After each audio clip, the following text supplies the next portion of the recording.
Hey everybody, I am Big Will, and I am not on the New Comic Book Day Book Club.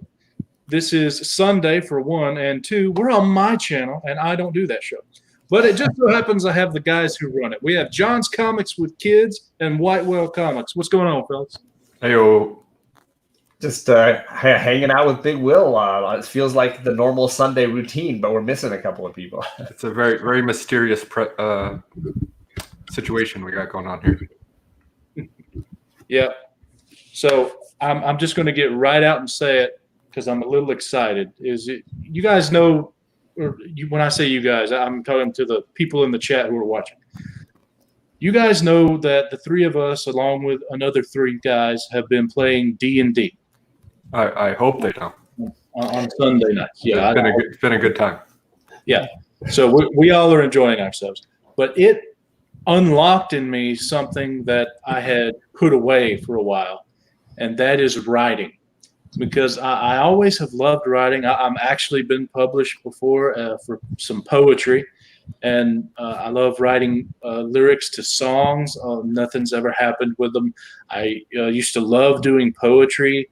I love putting things together in a weird way, and I also would write comics too, but there was never an artist around, so they were all just locked in my head, and I had a few words on paper, and I could never do anything with them. And I put that all away in the early 2000s. I found my old character book, which is right here, that I had all my characters that I created in, and I got a date on it of November of 2004 is when all this happened, and I just kept going. You can see all these tabs and a whole bunch of things I created. Most of them are crap because, I mean, what are you going to do in high school? But I kind of put that all away, and then the character I created that I'm playing now in Dungeons & Dragons is a character that was created, looks like on about the 15th of November in 2004. And I just kept thinking up different storylines with him. So what I've decided to do, the big announcement, what I wanted you guys input on is I'm going to write a comic book, but I need an artist, and we know plenty of them in this community. Yes, I know you are one. No, that was not it. That was the nose goes. I think it's a great idea to get those creative outlets. I think everybody needs them, and I think it's a great idea to try. I mean, this is that era of self-publishing where Kickstarters and things like that make it really possible to see something to fruition that in a way that I don't remember being able to do it when I was like in high school or college trying to write a fantasy novel or something like that. Well, think back 2004, YouTube wasn't much of a thing. Yeah. So, I mean, if I wanted someone to draw something, I had to literally be able to go and meet them and say, hey, will you draw this? I agree with John. I think it's an awesome idea. I enjoy writing more than a lot of stuff, but definitely more than drawing. So I understand that that itch that you want to scratch. The reason I said nose goes is not because for any reason of working with you and specifically, but it's because it is so much work drawing a comic book, and I haven't even finished my own comic book. So I think. Well, I already know that, first off, that I don't know how many different ways there are, but I know the main two are what's called the Marvel method for the writer, which is you basically write out the plot, you send it to the artist, they come up with what's in each panel and then send it back to you, then you fill it in. And then there's the full script method where you break down panel by panel what the lines are, the perspective you want to see, and the artist has very little, in my opinion, creativity, and they just do what you tell them the best of their ability, which one of those is easier on the artist, and then one of those is easier on the writer. So it depends on who I'm getting, which one they would prefer.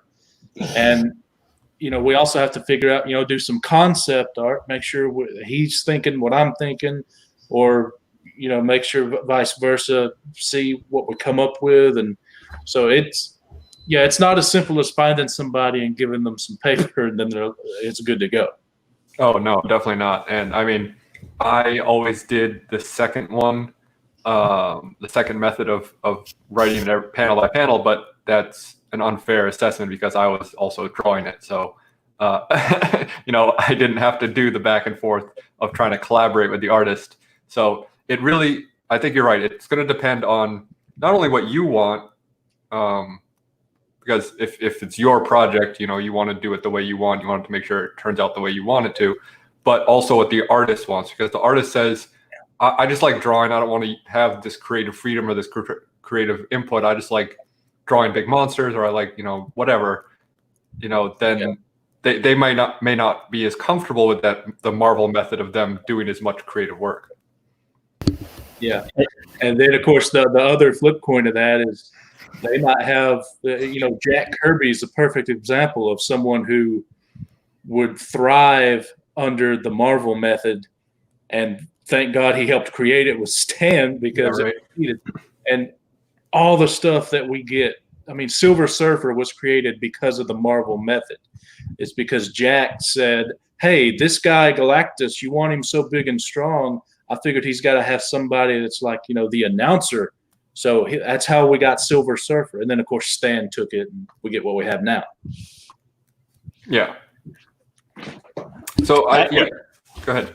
I was gonna say, I've never seen a comic book script before, and from what I'm seeing, they're what I've heard about them, and obviously you guys can correct me if you know better than I. They are somewhat amorphous in that there's no rigid structure, that they are very much what the author and artist need them to be, which I came from screenwriting, which has it's kind of annoyingly rigid structure. Like they really want you to tell us some specific details as you go along. But at the same time, plenty of writers and artists abuse all the rules if they can make it work. Yeah. Well, the scripts are a lot like the screenplay where, you got to, he's got something here. There you go. There's a comic script that I can show you. I mean, don't bother reading it, but that is what it looks like, more or less. Where it says panel at the top, the number of panels you have, the panel, what you're seeing in the panel, and then whatever dialogue there is in said panel. So that's basically the quote unquote correct format. Yeah. And I can tell you right now, the script method, I could do it if I need to. If the artist that I wind up working with, if I find one, hopefully I will. If that's what they want to do, I can do it, but it's much easier to do it the other way, especially for me. Because I mean, what if I can only think in like 9-panel grid, like the classic Steve Ditko way of doing stuff. But some people might not like having a comic that's nothing but the 9-panel grid. I don't know.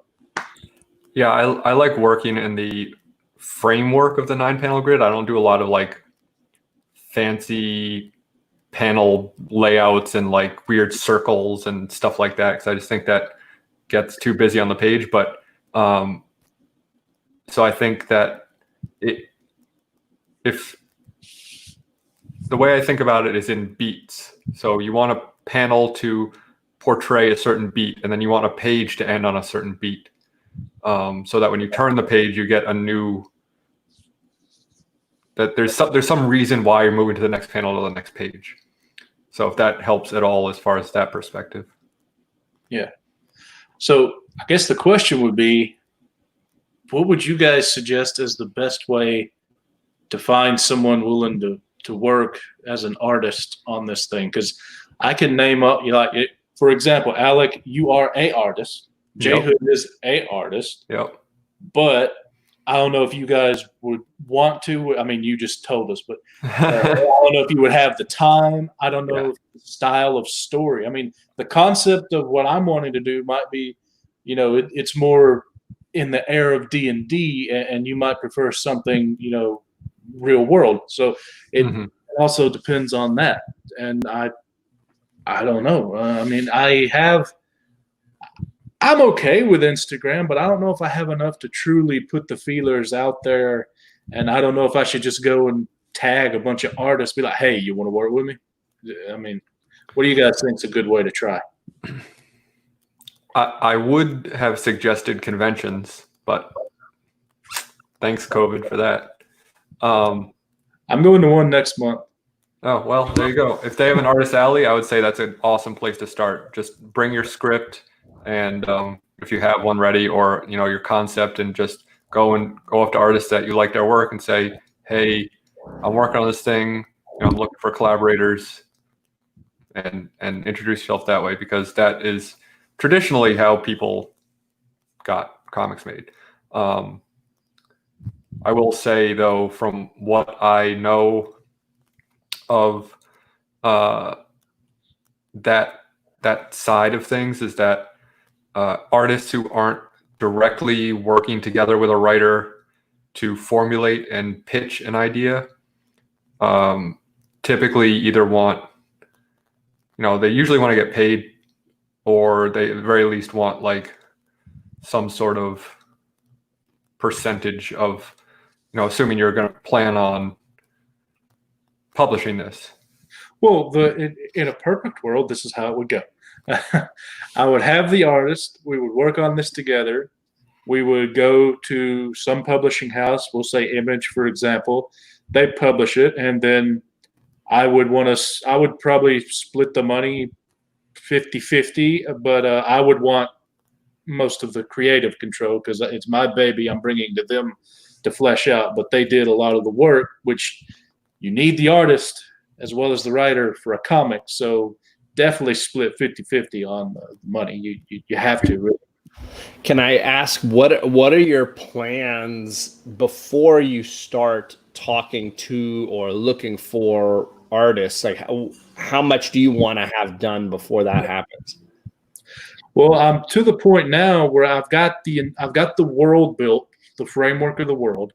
I have multiple stories that I can tell that are in the ready, that I just need to write out more than an outline for, so I'm at the point now where I need some concept art to figure out what my world looks like and go from there. I started off with the main story, which has Mick as one of the main people in it, and I've said in issue 1, I have no idea how many issues it would be, or even if it would be issue by issue or just one big graphic. No, I don't know. And I have issue 2 completely done out, and then I know what the story is for the entire thing that I'm going to do, but I haven't gone past issue 2 as far as breaking it down more specifically, because I want to know what they look like, because that might fit. I might change something if they draw it some way, or if they have an idea. That's what I was gonna say, which is you don't. I would say you. There's a fine line that you would want to walk, I would imagine, for something like this, where you want to have a very clear pitch and a very clear vision of an idea, but also enough flexibility to allow the artist to bring their piece to it and allow them to be a contributor in what's going on. Wow. So you don't want to have it so written out that people are like, well, it's already kind of like I don't get to do anything except just draw the pictures, versus somebody who's like, I can't understand the story. They don't have to worry at all.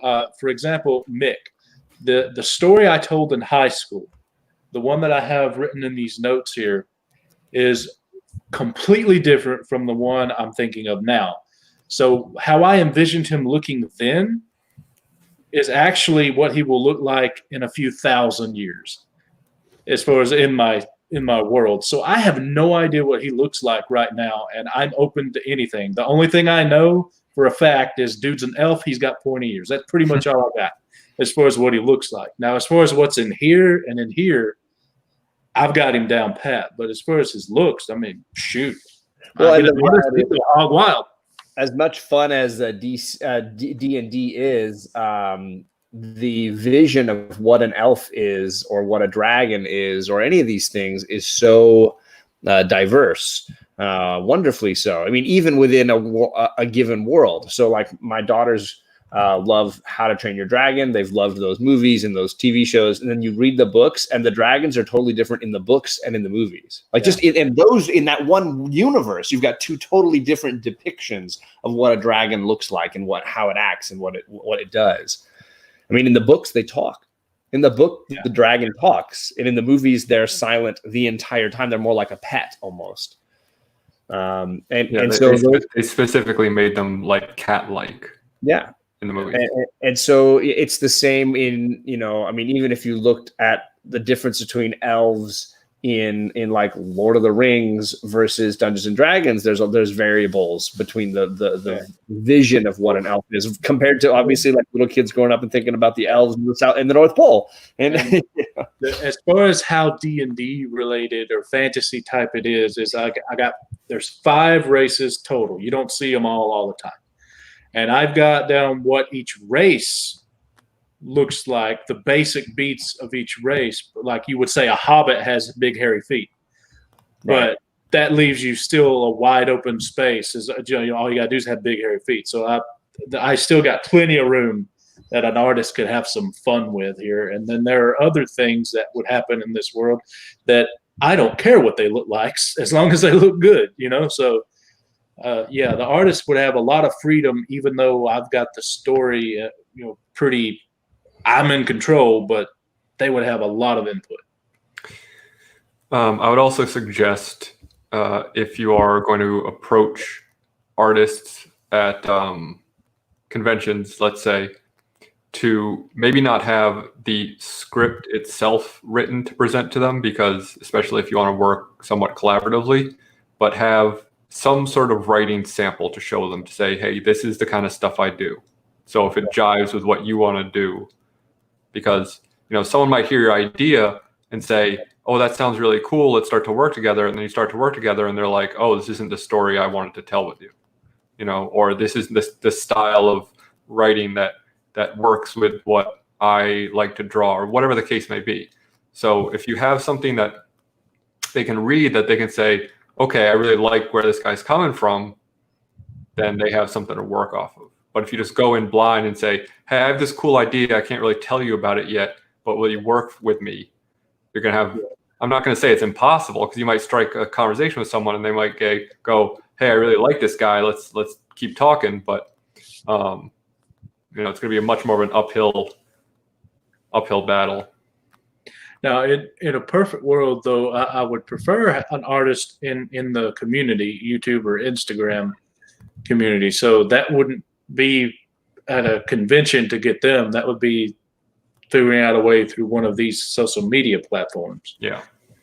How viable do you think that is? Because, I mean, to me, you can video call on Instagram and then do a StreamYard or something here, whether you're live or not. And you can talk and show whatever you want to show. I mean, it seems like it would be. Yeah. Rylan Grant, who's done Aberrant, and he's got that new book called The Jump on Kickstarter right now, which I have backed, but this is not a plug.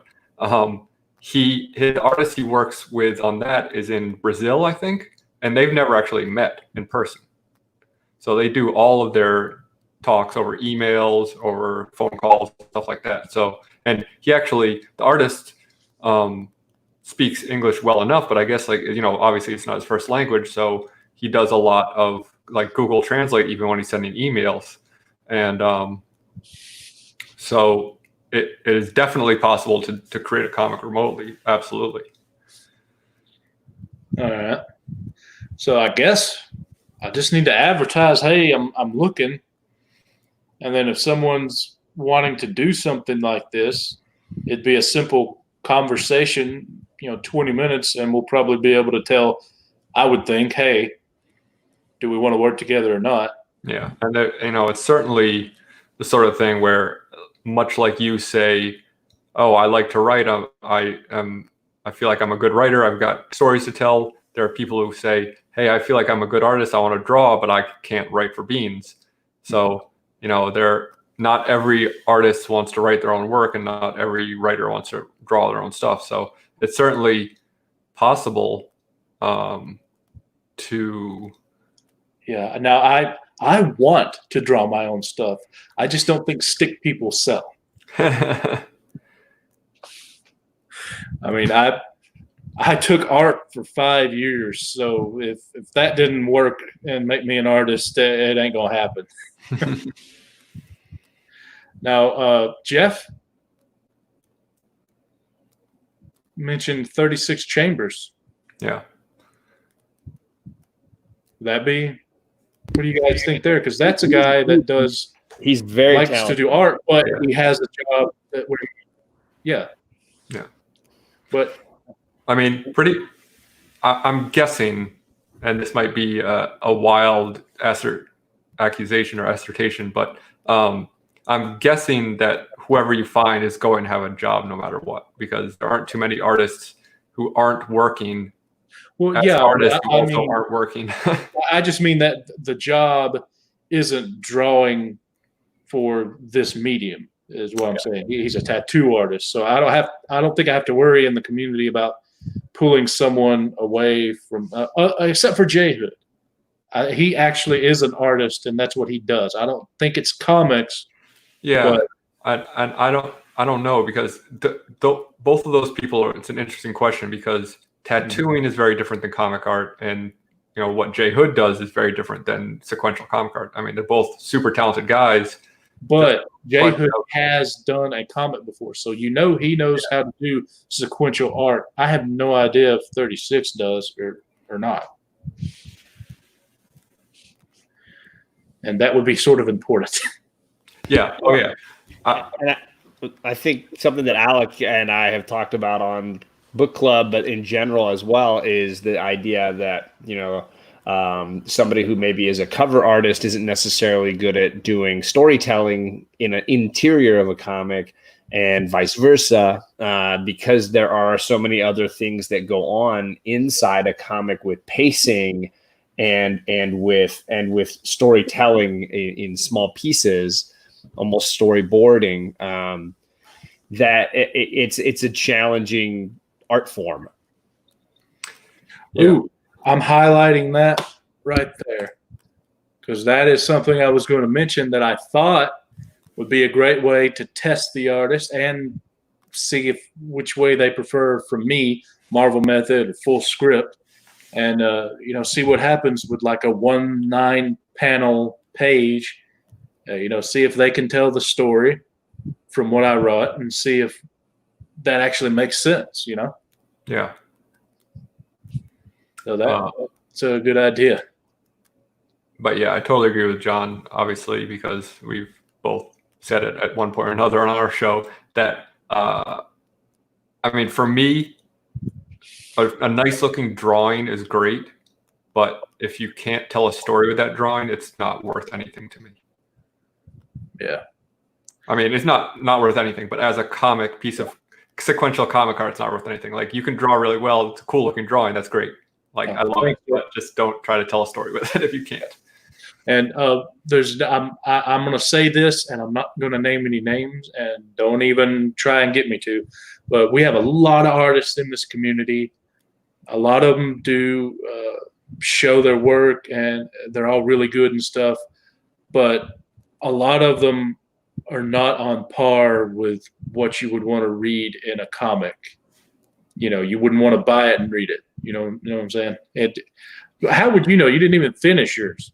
I made 3 of them. Yeah, and I've never seen them for sale. Did you? Where did you try to sell them at, or did you? Yeah, I sold them. I went to conventions and I had a website for a couple of years. This is obviously before YouTube. He was doing YouTube. He did that. So, but a lot of people are asking in the chat, and what I always tell people is just ask him on Instagram. He might be awkward and shy and uncomfortable about it, but usually you can work some magic. Sold out. It is? No way. I have piles of. Yeah, that's what I'm lazy about shipping them. Ask JP. I just took a month to ship his. If you offer, a little something, Well, then he feels guilty, and he'll more than likely make it to the post office. I wouldn't want one, since it's 3 out of 4 issues, and there's no 4th issue. It's actually 3. It's actually 13, which is even better. 13, and there's only. Yeah, I'm good. You don't have to send me. I don't blame you. But yeah. So I don't know if anyone would want to say that on air, but yeah, there are a lot of artists, but not all of them could do the job. Yeah, and also like there may be ones that are perfectly capable and have art that is at a professional level, but maybe it just doesn't fit the story you want to tell.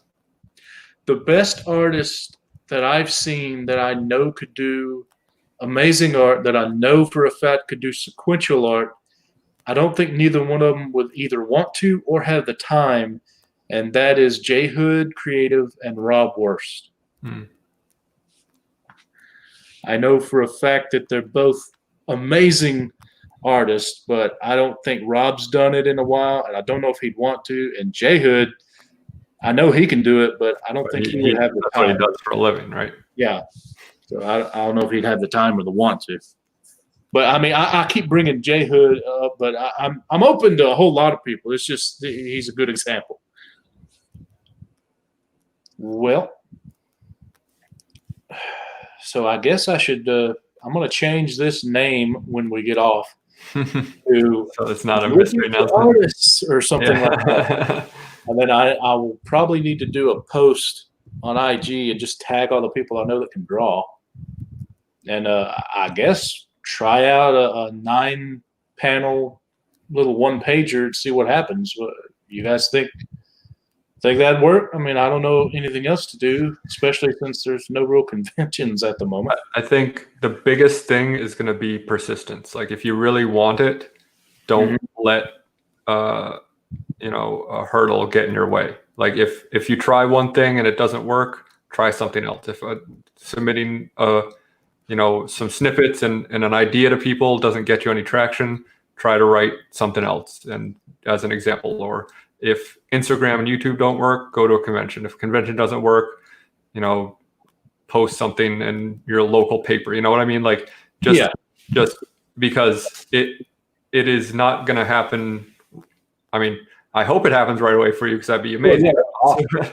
But chances are it's going to take some boots to the ground. It's going to take some hard work. But I can tell you right now, if assuming I do find an artist and assuming we do work well together, it'll probably be 2021 before we have anything.